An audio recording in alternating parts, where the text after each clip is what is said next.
year is 1999, and once again, Nintendo takes a game that they did not have any faith in, this time a game called Monkey Tilt and Tumble, and Shigeru Miyamoto decided, hey wait a minute, make it Kirby! Thus, Kirby Tilt and Tumble was born. I mean, the last time this happened we got Kirby's Dream Course, which, so far, is the best Kirby spin-off that we've gone over. Will Kirby Tilt and Tumble be just as good, or will it fall flat? Let's find out.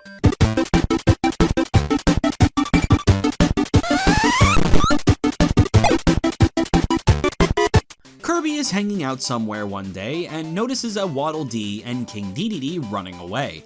Kirby gets suspicious that King Dedede is up to no good again, so he follows him. Following him, he sees that Dreamland has no more stars once again. King Dedede has stolen all of the sparkling stars again, and Kirby must get the sparkling stars back and stop King Dedede. Really? We're doing this again? Every single Kirby spin-off that has a story has this story. Kirby's Dream Course, Kirby's Block Ball, Kirby's Superstar Stacker, and now this one. I'm kinda getting tired of them recycling the same story over and over and over for these spin-offs. I know you don't want to put a lot of effort into these games since they're just spin-off cash grabs, but the least you can do is come up with something a little bit original. Like, I don't know, have Kirby get sucked into the Tilt dimension and that's why the control scheme is like this, and Kirby must find his way out.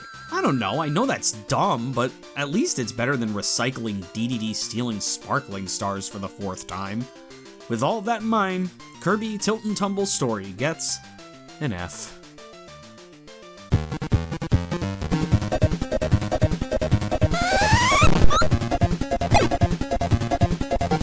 Yay! Gimmicks! There's a reason this game is called Tilt and Tumble. The way you navigate through the levels is to physically tilt the Game Boy in a bunch of different directions as if Kirby was a marble. To jump, you must physically flick the Game Boy up. During level 1, it's a nifty little gimmick. Every level afterwards, however, it's a test of patience and makes me want to pull every hair out of my scrotum. Jesus Christ, I never wanted a game to be done quicker. The stuff this game expects of you is so frustrating to accomplish. I made myself hoarse screaming at this game. This gimmick makes what would be a fun game fucking frustrating as hell, and they dare put an ice level in here. With all of that in mind, Kirby Tilt and Tumble's gameplay gets an F.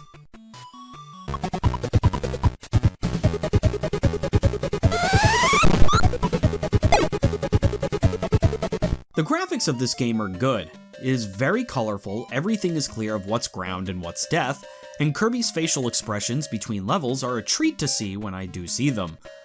Well, that's as nice as I can talk about this game. The music, Jesus Christ, a lot of the soundtrack is just recycled from previous Kirby games, and the tracks that aren't recycled just sound terrible. Listen to this stage select music and tell me that this isn't just a terrible, terrible thing to hear to come out of your Game Boy. Also, what is this Kirby death noise? That doesn't sound like Kirby, who is that? With all of that in mind, Kirby Tilt and Tumble's presentation gets a D.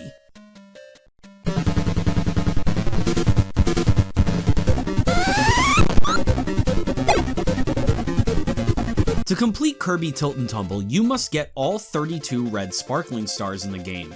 There is one red star hidden in every stage of the game that the player must collect and take to the end of the stage.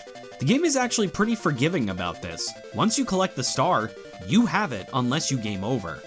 Once you complete a stage, you are done with that stage as the game saves between each level rather than each world.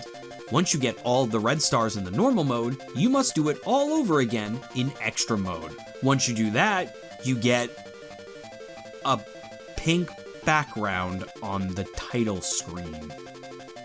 What? That's the best you could come up with? For that reason, I did not complete this game. I didn't even attempt extra mode. I just do not have the mental fortitude to sit through this game twice. I just wanted to be done.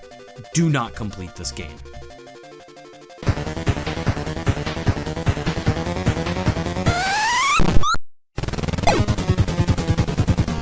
Kirby Tilt and Tumble is the perfect example of a lazy gimmick cash grab of a game where the gimmick itself ruins the game. Controlling Kirby is so frustrating that my scrotum is now completely bald. The music is awful, the story is recycled, it's just so bad. The only redeeming factor that this game has is that the graphics are good. That's it.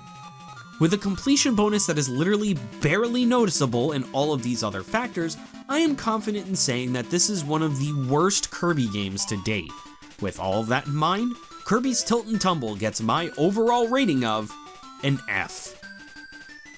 Thank you everyone so much for watching this video, and I hope you guys enjoy the new format of the retrospectives. If you like what you see, be sure to subscribe and hit that bell. All the social media are in the description below, so check them out as well. We also got merch in the description. Next week, we'll be looking at the next Kirby game in the lineup, Kirby Nightmare in Dreamland. But if you're too impatient to wait a week, you can become a channel member and watch it right now. I'm Bottles, and I bid you, my well-esteemed guests, adieu.